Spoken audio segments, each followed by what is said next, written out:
may mga ingredients ka sa paggawa ng pizza, baka hindi mo na gustuhin pang bumili sa labas. Bukod sa madali lang itong gawin, hindi ka pagagastos ng mahal. At sa lasa naman ay talagang masarap. Kung wala kang oven, don't worry, may solusyon tayo dyan. Bonus kung may air fryer ka pa kasi mas mapapadali nito ang pagluluto mo. Yung pizza na gagawin natin ngayon ay apat na ingredients lang talaga ang kakailanganin. So, uunahin na nating lutuin dito yung unang ingredients na kakailanganin natin sa paggawa ng pizza. Pwede kayong gumamit dito ng ham or itong pepperoni. Binili ko pala ito sa supermarket at almost 200 grams at nasa 74 pesos lang ito. Next naman natin gagawin dito ay yung pizza sauce. Bali, sa isang pan, wala pa pong apoy yan. Maglagay tayo dito ng isang maliit na pack ng tomato sauce. 1 to 2 tablespoon ng tomato paste, then haluin lang natin ito. At pag na-mix na nga yung dalawang ingredients, mag-a-add na tayo dito ng mga pampalasa. Sa mga pampalasa naman, naglagay lang ako ng asin, paminta, garlic powder, konting seasoning at brown sugar. Haluin natin ito ng mabuti, then isalang na natin sa kalan. At dapat mahinang apoy lang ang gamit natin sa pagluluto.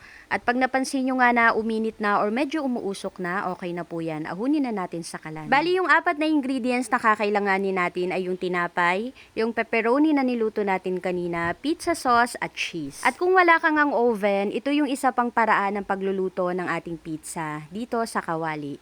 Bali, maglagay lang tayo dito ng sliced bread.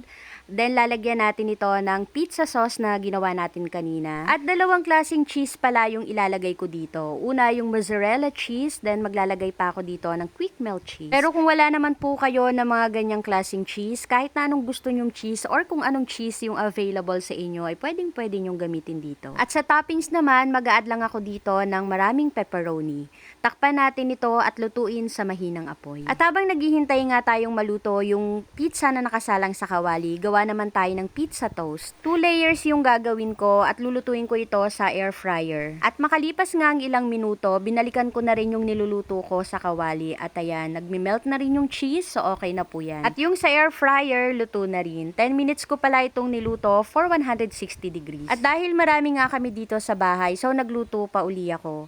At naubos na rin yung ginawa kong pizza sauce, so gumamit na ako dito ng ketchup. Tapos yung cheese naman na nilalagay ko dito, same pa rin kanina, mozzarella cheese at yung quick melt cheese.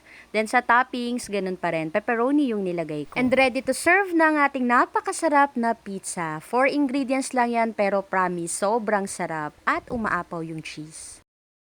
Dalawang klase pala yung ginawa ko sa pagluluto dito. Yung isa sa air fryer ko niluto at yung isa naman sa kawali.